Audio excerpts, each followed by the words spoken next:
Alright, skipping right through to turn 9 here.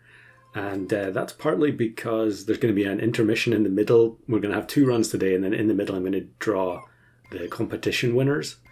I was going to originally do the draw live, but in practical terms it was just way too difficult for me to set it up.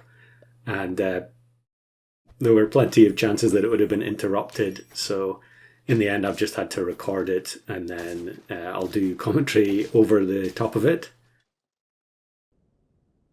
We've actually got an extra prize as well, which I'm quite excited about. There was a very kind donation from a long-time community member who wishes to remain anonymous, which is fine. And they messaged me privately to send me a code for the bundle. Now, the bundle is the complete set of all the packs, so Puppy right through to Danger, plus the 3 mini packs.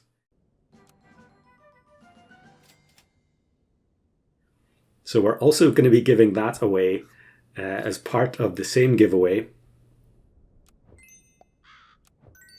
Yeah, because it was a donation and I don't want that person to have wasted their money, I'm only going to draw the people who are eligible to win the full set of packs are going to be those who have either 1 pack or 0 packs. Which I think is a fair compromise because, you know, the bundle is, I think, $40 at the moment. So it's not unsubstantial, even though you do save a bit of money by buying it. So big thank you to the mystery person. They know who they are, and I hope that's an extra bit of excitement for people who have been waiting for the results of the competition. Now that isn't going to replace any of the prizes that were already offered, so there's still going to be 10 winners on top of that. And obviously the person who wins the full bundle won't need to be in the draw for the individual packs since they'll already have them all. So I guess that also increases your chances of winning in the regular draw. I don't know. I'm pretty inexperienced at doing this kind of thing. We've done giveaways in the Discord before, but it's much more informal there. And yeah, so we'll get to the competition results in a minute. For now, we're going to talk about this run. And we're going to look at a couple of different cashew nut runs, which everyone's going crazy for cashew nut at the moment, which isn't surprising since there are so many crazy things that you can do with it. And in this one, I wanted to do something which I don't actually think is going to happen in this game, as we actually get the level 2 Gelada.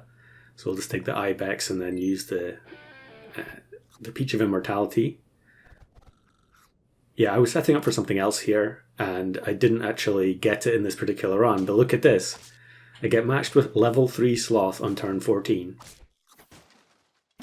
The team that I was going for in this run will be in another video eventually. But for now, we're going to look at this other one because now I'm going to unfreeze everything. I'm just going to hard roll for Angler. And here we go. We get the Anglerfish and we get the Sloth. So it's turn 15. What are we going to do with this 1/1 unit? There's not a whole lot we can do really, but we might as well let the Hawk knock it out with the Cashew. And then we'll put Mushroom on the Sloth so that it comes back to life after being knocked out before battle. The team is relatively strong at this point, even though, you know, it's not the most optimal team. We do have pretty solid stats on 3 units, plus we've got the Mammoth with Mushroom.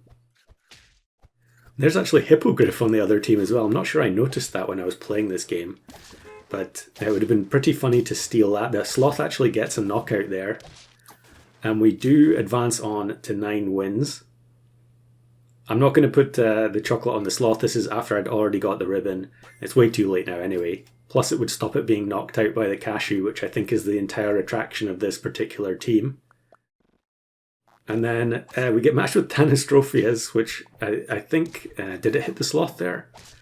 I'm not sure if it can actually hit a unit that only has 1/1 stats. Maybe I should have rewound that beforehand, but yeah, I don't have too much time to record this today, so we're just going to continue watching from here. Down to 1 heart. The Sloth did actually get another knockout in that previous battle.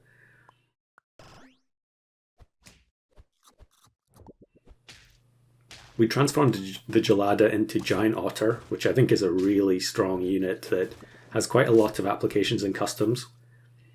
They do have the very big Hippo here, but they actually look like a free-to-play team. And the Hawk in the backline is going to get the job done. So there we go, there's a Sloth win. 1-1 Sloth being knocked out by Cashew Nut and still winning.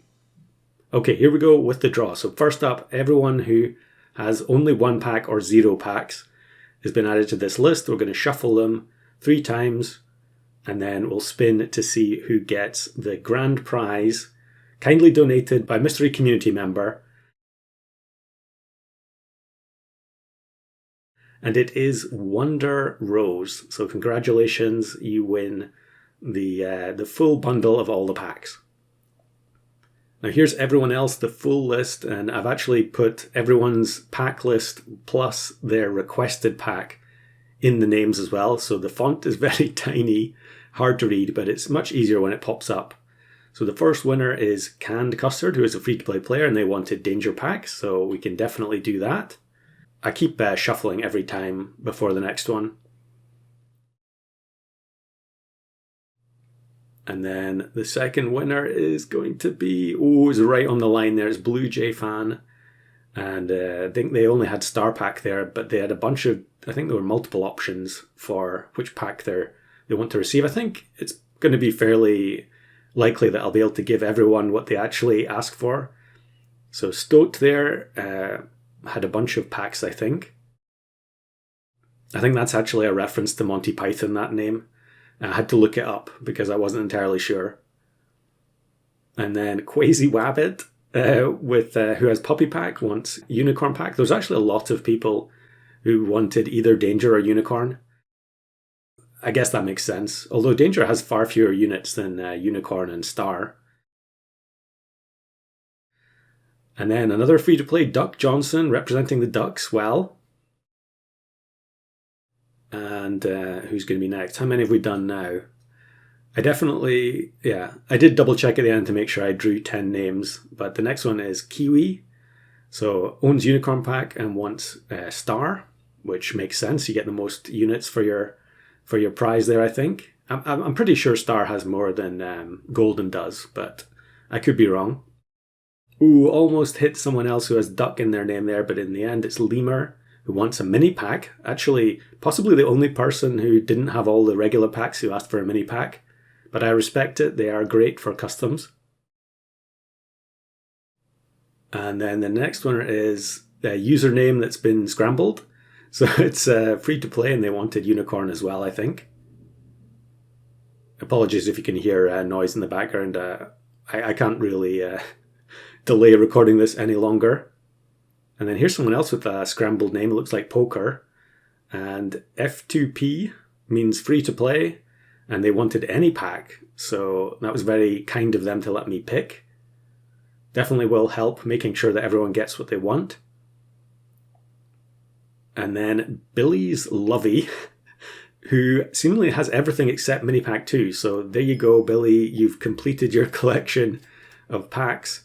So anyone who's a winner, I don't want to spoil the surprise for people, so just comment below when you've seen that your name was drawn as one of the winners, and then I'll arrange sending the pack over. And if any of the winners, for whatever reason, don't comment in the next couple of days, I'll just manually send the packs anyway. So if for some reason you had a change of heart and you don't want the pack that you originally requested, just make sure that you include that in the comment below.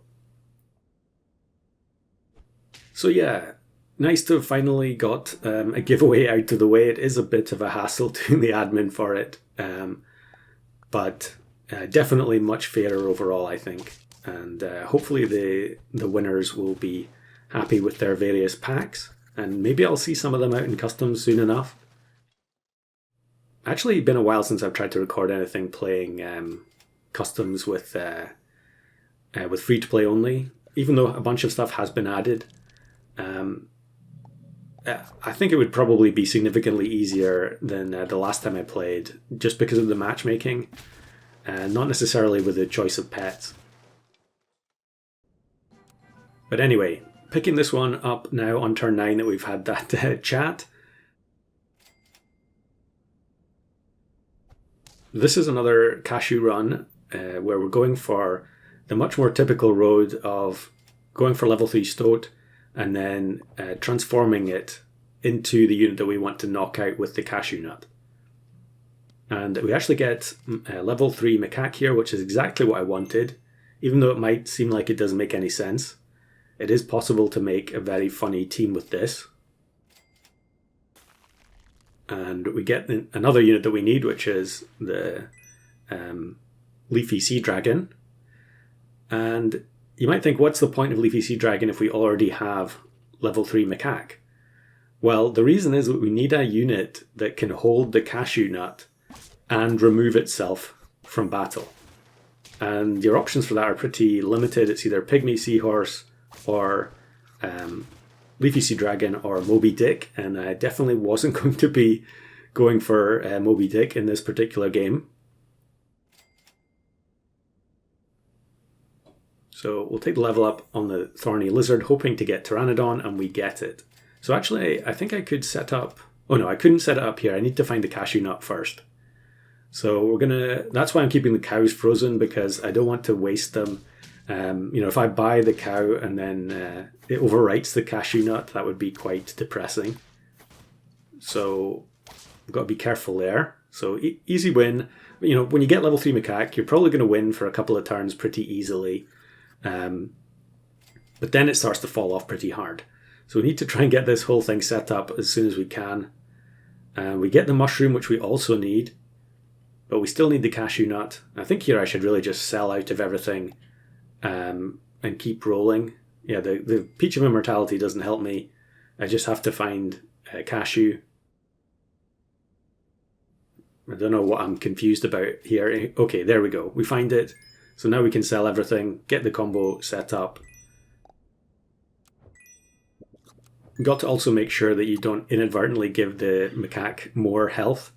So here we go. This is the setup. It looks really weird, but the end result of this is that we're going to get 2 level 3 Macaques before battle, and then we summon double 36/36 orangutan, which I thought was pretty funny. Not quite as convoluted as some of the cashew nut teams that you've seen on YouTube in the last week or so. And I've got other ones recorded that are more interesting than this. But I still thought it was pretty amusing application. Having a single level 3 Macaque but getting double orangutan technically would be possible with Tiger, but you need a level 3 Tiger to do it.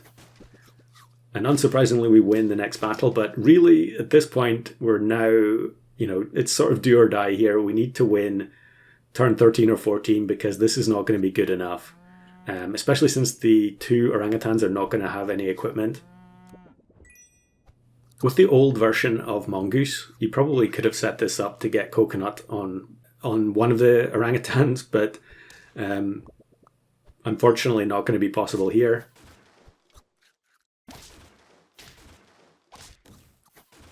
And actually, it ends up being a 1 HP win on turn 13. Yeah, I feel like if I had gone any further, we were never going to win with that team.